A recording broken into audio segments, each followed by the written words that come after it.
Hello everybody and welcome back to my channel. Today we're going to be going over my Q1 reading wrap up where I have read 27 books and I'm going to tell you about the top 5 that I've read so far and just go over some of my stats.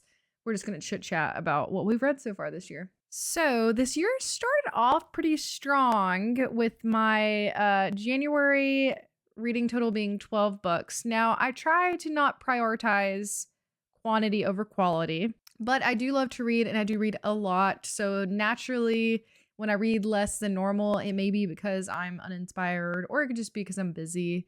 But first, I'll just start off by showing you my breakdown of the months. And I'll save my favorite books for the end for a little surprise. But in January, I read 12 books. In February, I read 8 books. And in March, I read 7. Now, I recognize this is still a lot of books for the average person. But just comparatively, it is a little bit less per month for me as far as February and March go. As far as the quality of what I've been reading, I have had a lot of success so far this year. Not a ton of 5 stars, but a lot of 4 stars. So I'm usually pretty lenient on my rankings. If you're new here, how I normally rank my books is I'm only really giving it a 5 star if I cannot stop thinking about it. It is something that I feel like is going to stick with me for a long time. It's something I would recommend to everyone. And it just like solidified itself as one of my favorite books.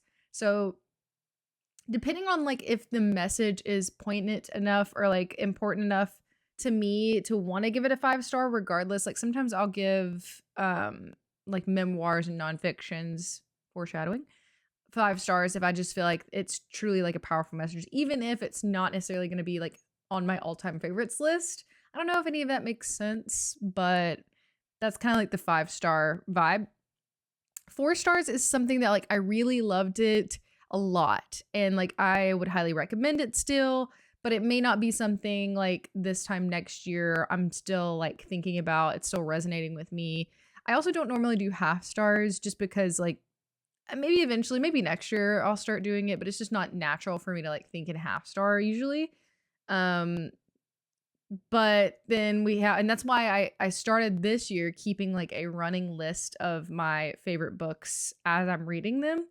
So I can definitively say like, even though X and Y might both be 4 star, like I can tell you which one I liked more, if that makes sense.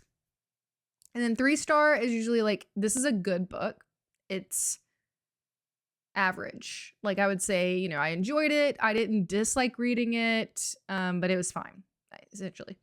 And then 2 star is like, I had some problems with it. Maybe it was a slog to get through.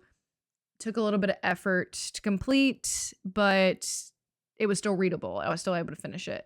And I honestly don't give out 2 and 1 stars a lot. Again, I think last year, let me look. Yeah, last year I gave out 8 2 stars and 1 star last year. This year, I have only given out 1 2 star. So that's exciting. So my percentage wise, if you look at it, 10% of my reads have been 5 stars, 46% have been 4 stars, 35% have been 3 stars, and 3.6% have been 2 stars. So very small. And as far as like numbers, that's 3 5 stars. And we're going to be talking about that and 2 of my top 4 stars in just a little bit. So that's my star rating. Genres is always kind of fun to look at. I typically read a lot of fantasy, and that is still the case so far this year. But I'm actually really impressed with my nonfiction that I've read so far this year. Because that's one of my goals is to like read a little bit more nonfiction, learn a little bit more. And 29% of my reading is still fantasy, which is still good for me. Like I love fantasy. It is my favorite genre. I don't want to stop reading it. I just want to like broaden my horizons a little bit. So I have 29% of my reading, like I said, which equals out to about 8 fantasy books. Nonfiction is 22%, which is 6 books. Contemporary is 14.8%, which is 4 books. Horror is 11%, which is 3 books. Sci-fi is 7.4%, which is 2. Historical fiction 7.4, which is 2. Classics, I only read 1, which is 3.7. And then mystery, I also only read 1, which is 3.7. So I am shocked a little bit at the lack of, I haven't been feeling super in a mystery or thriller type mood lately, which kind of reflects in my reading so far. I've been feeling a bit more like fantasy for my like brain off mode, and then more like speculative for my nonfiction and like contemporary mode is kind of like what I've been in the zone for. Also no romance on the list so far, which is interesting because I read a decent amount of romance last year. So that's our genre breakdown so far.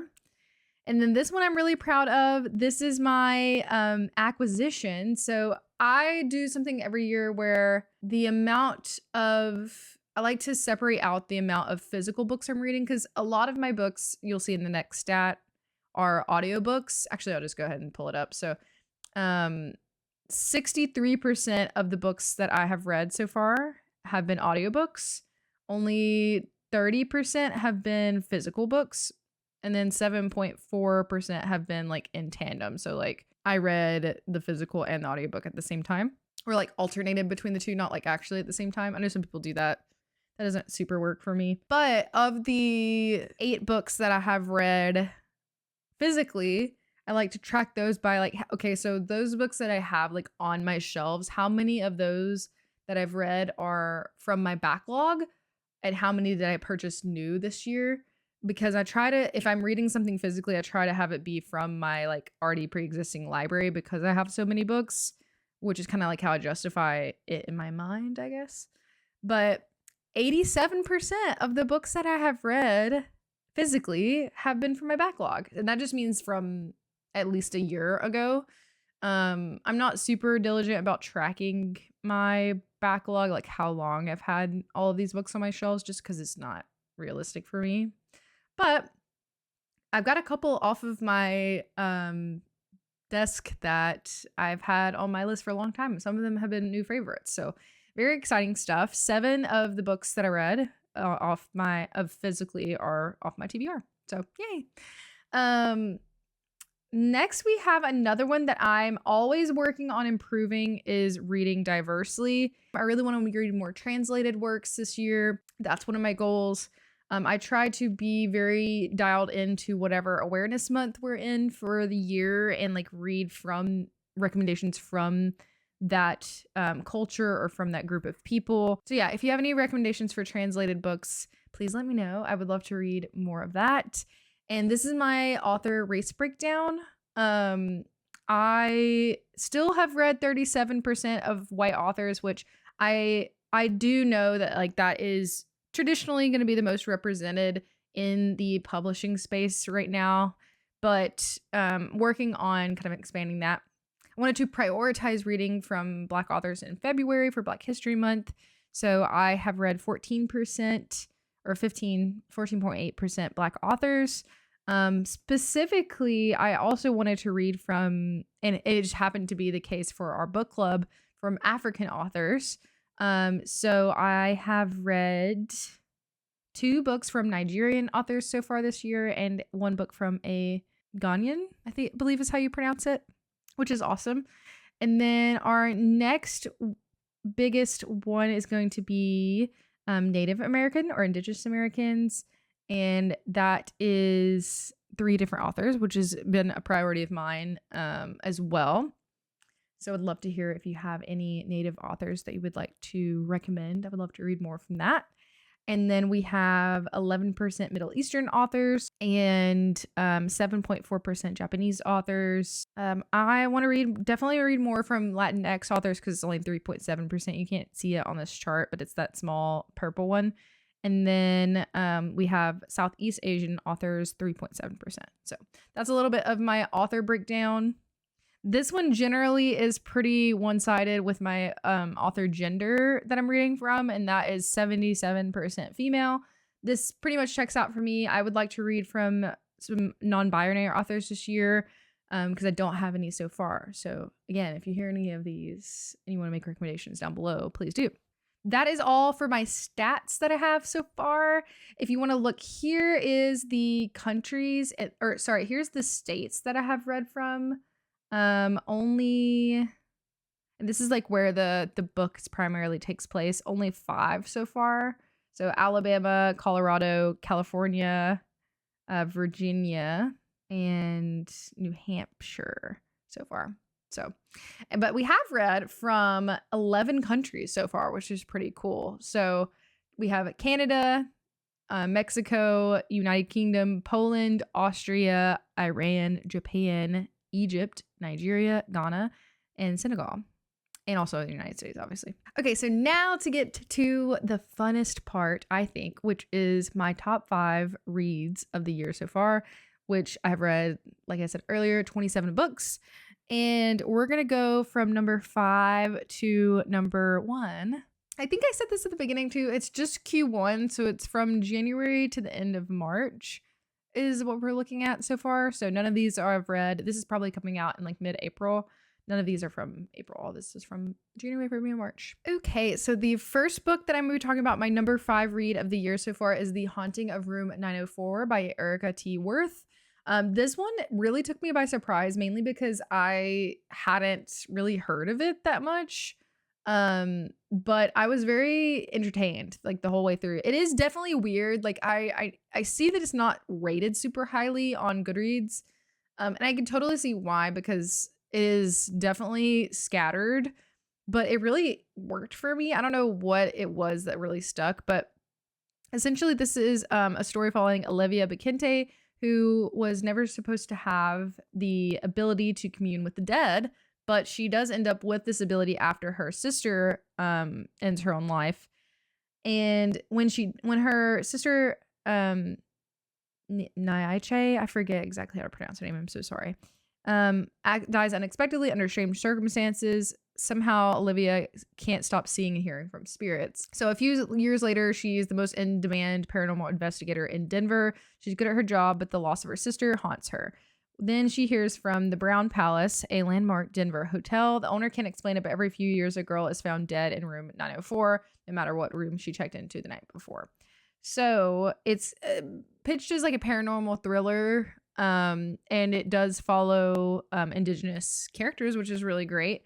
And a lot of like folklore sprinkled in throughout there. I really liked this one a lot, and I think that's why I put it at my number 5. So definitely the audiobook was a really cool experience. I read this one audio. Then we have Homegoing by Gyasi. Homegoing is like a generational tale about 2 different families in Ghana and the different ancestors following these 2 families throughout time. And you start in the 18th century and you see these families go through a lot of pain and suffering. So this is definitely not for a lighthearted read, but it is very good. We read this for book club. And it was a really powerful discussion. There's some things that I wish maybe would have been a little bit different. There is a little bit of like magical realism or like folklore kind of spiritual type things mixed in that I think are really good. I wish it would have done a little bit more with that.